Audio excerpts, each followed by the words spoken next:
Hello, it's Lord Slaw here, coming at you with another video, and the topic of today's is the top 5 most underrated episodes.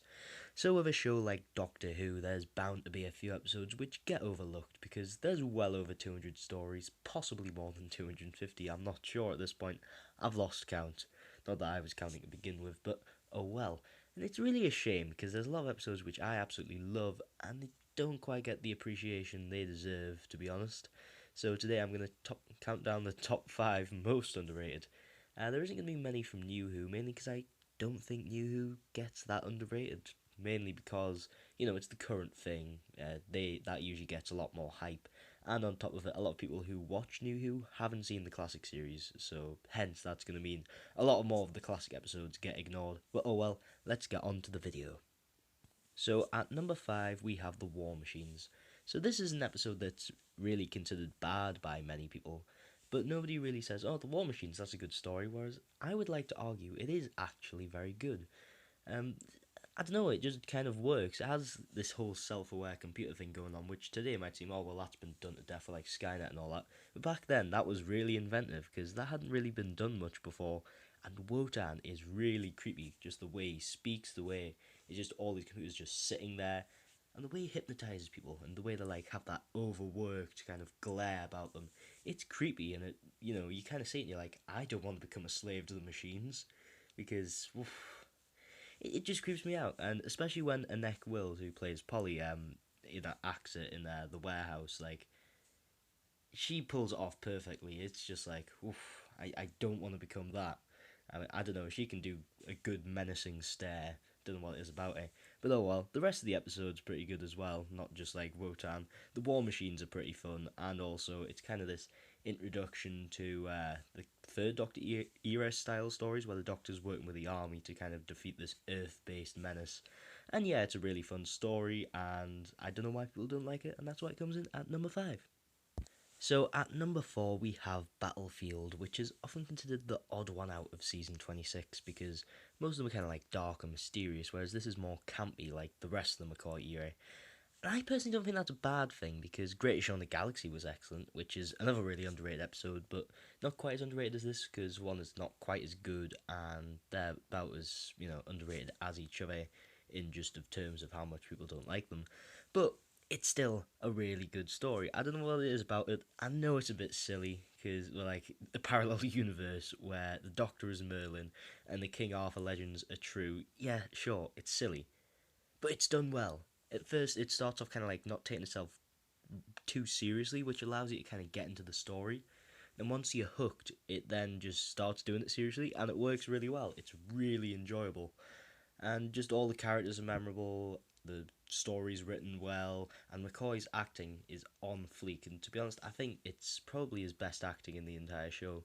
Ace is a little underused here, but then again, she does have that excellent scene with Zhang Tu. I'm pretty sure. I can't remember. It's the Chinese person, like who's in it and friends with Ace. But whatever. It's a really good story. It's really underrated. That's why it comes in at number 4.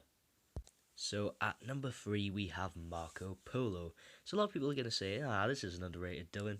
It's, pretty decent, most people say. Well, I disagree because I think it's bloody excellent. I don't know what it is about it. In fact, you know what? I do know what it is about it. It's the characters. The characters in this story are so good. Like, you get really attached to them, apart from damned warlord Tagane, who's like, the villain of the episode. But yeah, you get so invested in these characters, just their relationships with like the TARDIS crew and Marco Polo and I forgot a name. Okay, it's the Chinese one again. I'm gonna look really racist because of this video because I couldn't remember the names of two Chinese people, but it doesn't matter because they're really good characters and I love watching them. And it's great to see them on the little ordeals, how they react to things, and it's sad when they get like split up and all that. And it's always this inner conflict going between them. I mean, I'm trying not to spoil anything about the episode and what happens, but when you watch it for yourself, you'll know exactly what I mean. But with like the underlying friction between them, but yet they're so good friends, and it's a really good story. It's written really well. It's just magical and a must watch for anybody who's a fan of the historicals, and just a must watch in general because it's a great Doctor Who episode, and that's why it comes in at number 3. So at number 2 we have The Trial of a Time Lord. So this is a brilliant story, and while I think recently people are starting to realise, oh, okay, this episode's actually good, for a very long time people said, oh, Trial of Time Lord, terrible. And I don't know why. It's such a good story. I'm not going to go into it in depth here because it's a huge episode, and if you didn't know, I'm doing a series with Kurgan Media about the Trial of a Time Lord segment by segment. We've done the Mysterious Planets so far, and the Mind Warp segment should be out the week after this, I should think. But it doesn't matter, it'll be out at some point. So yeah, if you want to see my thoughts on Trial of a Time Lord, look there. Spoilers, I give it a lot of praise because I really like the story. Colin Baker does some excellent acting, the writing's really good, and it's just in general a great story arc. My favourite story arc out of Doctor Who, because I don't like the New Who ones, and Key to Time ended pretty badly, so that's kind of the one I'm left with. But whatever, it's great. That's why it comes at number 2, and watch those other videos if you want to see my full thoughts. So now on to the honourable mentions, and there's quite a few this week because when I sat down to decide what episode to put on this list, I made a huge list of stories I wanted to see on it. And to be honest, pretty much any of these stories could have been on here, and there's like so many of them. I'm not gonna like go into any detail. I'm just gonna read them out because, well, it's gonna take too long if I have to describe all of them in detail and why I think they're underrated, etc., etc. Considering that usually takes about a minute. Well, let's go. The Keys of Marinus, the Ark, the Dominators, the Wheel in Space, the Monster of Peladon, the Hand of Fear, the Ribos Operation, Frontios, Vengeance on Varos, the Greatest Show in the Galaxy, and Amy's Choice. Just note on Vengeance on Varos, that's not as underrated anymore. People are starting to realise that it's quite good. But I still thought I'd put it on there because it was criminally underrated for a very long time. And then, to be honest, there's a few episodes I could have put on there with that criteria, but it doesn't matter. They're the ones I think are underrated, and that is why they are honourable mentions. And now to move on to number 1. So, at number 1, we have The Space Museum. So, I reckon there's probably about 2 people in the audience nodding their heads going, yeah, that's a decent episode. But the rest of you are just screaming like, what? That's like one of the worst episodes ever. Definitely the worst Hartnell or etc, etc, whatever you're going to say. But I love it. It's such a good story. Why do people not like it so much? On the 2009 Doctor Who magazine poll, it was voted the 5th worst Doctor Who story. Really? The 5th worst? It's nowhere near that bad. It's actually pretty good if you think about it.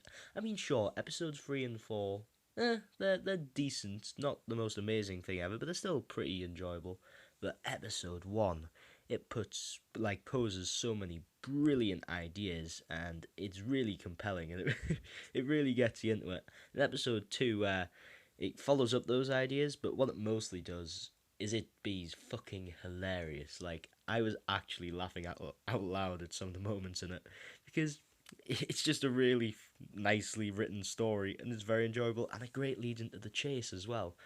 And I don't know why people don't like this story because it's really good, and you've just kind of got to appreciate that. I mean, sure, episode 1 is better than any of the episodes by far, but it doesn't mean you're gonna put it as low as 5th worst. I mean, come on, look at the competition it's up against.